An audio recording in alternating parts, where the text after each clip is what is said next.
Physics class 12th unit 3 के chapter first गतिमान आवेश तथा चुंबकीय क्षेत्र से कुछ इम्पॉर्टेंट वेरी शॉर्ट क्वेश्चन जो बार बार एग्ज़ाम में पूछे जाते हैं। तो देखो, इसमें हमने पहला क्वेश्चन लिया है under root mu not upon epsilon not का मात्रक बताइए। तो देखो, ये जो पूछा गया है तो इसका आंसर होगा ohm. Under root mu not upon epsilon not का मात्रक होता है ओम, लेकिन इसके और भी कई रूप होते हैं। तो देखो कैसे निकालेंगे। तो देखो यहाँ पर क्या है, under root mu not upon epsilon nought. तो हम आपको बता दें कि म्यू नॉट का मात्रक होता है न्यूटन पर एम्पियर स्क्वायर। तो आप इसको लिख लेंगे न्यूटन पर एम्पियर स्क्वायर।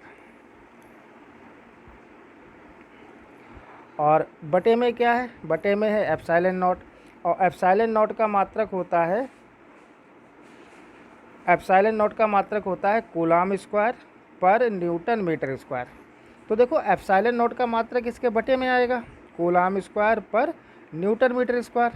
तो इसको हम बटे में ना लिख के इंटू का साइन लगा के और उल्टा करके लिख देंगे, तो ये आ जाएगा आपका न्यूटन मीटर स्क्वायर पर कूलाम स्क्वायर।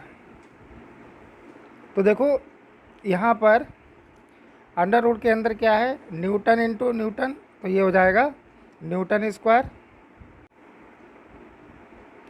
तो न्यूटन इंटू न्यूटन, तो ये क्या हो जाएगा newton square into metre square और बटे एम्पियर स्क्वायर कूलाम स्क्वायर। तो देखो, जब भी कोई संख्या अंडर रूट के अंदर स्क्वायर में होती है तो उसका स्क्वायर हट जाता है, उसको हम बाहर लिख सकते हैं। तो ये आ जाएगा आपका न्यूटन मीटर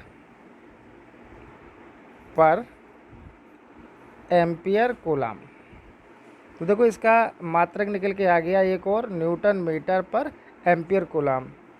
और न्यूटन मीटर को बोलते हैं जूल, तो ये क्या हो जाएगा, दूसरा मात्रक आ जाए इसका जूल प्रति एम्पियर कूलाम, या जूल प्रति कूलाम को बोलते हैं वोल्ट। तो देखो, इसका एक और मात्रक निकल के आ जाएगा, जूल प्रति कूलाम को क्या बोलते हैं, वोल्ट प्रति एम्पियर। और देखो, वोल्ट प्रति एम्पियर ये हमारा हो जाएगा ओम। तो इस टाइप से under root mu not upon epsilon not का मात्रक जो होगा, तो देखो एक तो ओम हो जाएगा और दूसरा हमारा आएगा न्यूटन मीटर प्रति कूलाम एम्पियर, दूसरा मात्रक ये हो जाएगा। और तीसरा हमारा होगा जूल प्रति एम्पियर कूलाम, और चौथा आएगा हमारा वोल्ट प्रति एम्पियर, और वोल्ट प्रति एम्पियर को ही क्या बोलते हैं, ओम। ठीक है।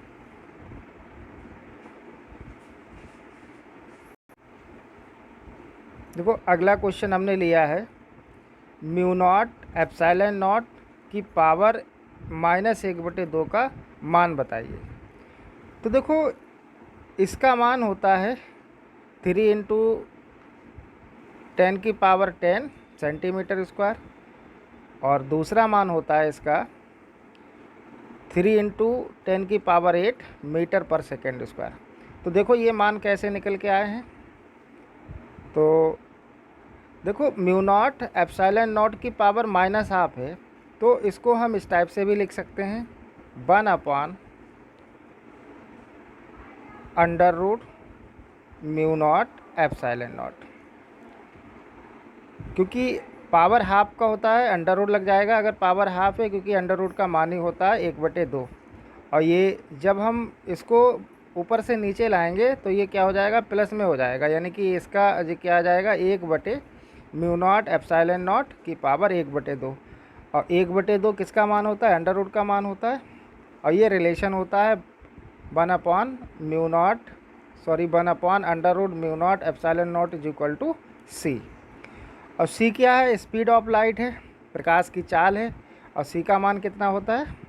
सी का मान होता है 3 × 10⁸ मीटर पर सेकेंड।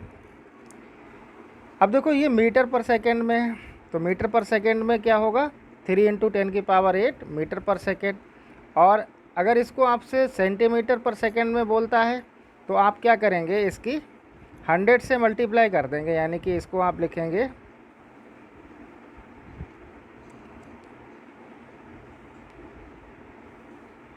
3 × 10⁸ और इंटू 10⁻²।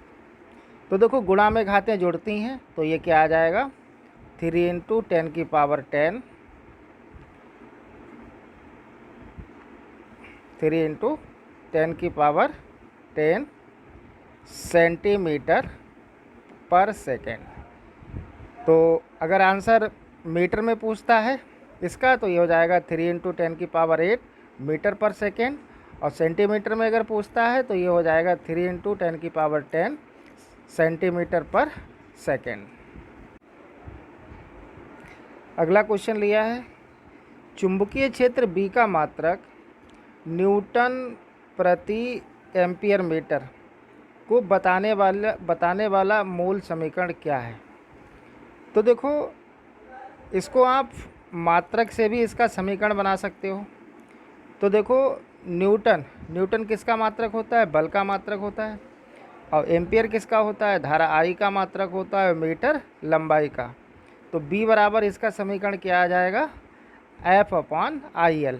और वैसे इसका फार्मूला क्या होता है? फार्मूला होता है F = ILV। तो देखो यहाँ से जब आप चुंबकीय क्षेत्र B का मान निकालेंगे तो ये क्या आ जाएगा? F/ और ये IL क्या है? इंटू में है, तो ये बटे में आ जाएगा IL। ठीक है। तो चुंबकीय क्षेत्र B का मात्रक न्यूटन प्रति एम्पियर मीटर को बताने वाला जो मूल समीकरण होगा तो वो आ जाएगा हमारा B = F/IL। तो F का मात्रक क्या है? F बल है, बल का मात्रक न्यूटन, और बटे I धारा है, धारा का मात्रक एम्पियर, और L लंबाई है, लंबाई का मात्रक क्या हो जाएगा? मीटर। तो जो मूल समीकरण होगा वो हमारा ये आ जाएगा। नेक्स्ट क्वेश्चन है, चुंबकीय क्षेत्र B में रखे I धारा वहन करने वाले चालक की dl वेक्टर लंबाई पर लगने वाले बल के लिए व्यंजक बताइए। तो देखो इसके लिए व्यंजक होगा, ये हमने लिख रखा है, F = ये है F = या वेक्टर F बराबर I dl vector cross B vector. तो इसका ये आंसर हो जाएगा। अगला क्वेश्चन है, चुंबकीय क्षेत्र का मात्रक गॉस टेस्ला से कैसे संबंधित है? तो देखो इसका जवाब हो जाएगा 1 गॉस बराबर 10⁻⁴ टेस्ला। तो 1 गॉस बराबर होता है 10⁻⁴ टेस्ला। अगला क्वेश्चन है, निर्वात की चुंबकशीलता μ0 का SI मात्रक लिखिए। तो देखो निर्वात की चुंबकशीलता μ0 का SI मात्रक होगा न्यूटन पर एम्पियर स्क्वायर या हेनरी पर मीटर। तो इसके दोनों फॉर्म होंगे। पहला यह एक है न्यूटन पर एम्पियर स्क्वायर या हेनरी पर मीटर।